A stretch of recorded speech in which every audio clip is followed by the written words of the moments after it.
Leingak na free movement lehenna bathorang lakpabu yaningdaba phongdoraktuna ngarang ahing nongngaidagi kuki ZoO singna khunda fam pumnamakta matam kaktana shutdown chathakani haina kuki ZoO council na thokkhre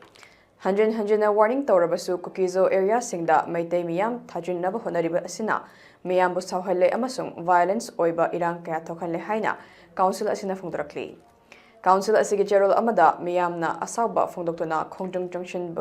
badagi security force singna nomai kapada kaithel malmidagi lalgun singsit ko bamioi ama sihan khre amasung mi anina yamna arubu fiamda lekanari nupi yankai henbana asok apan nangbadagi miyamda hena asabo helle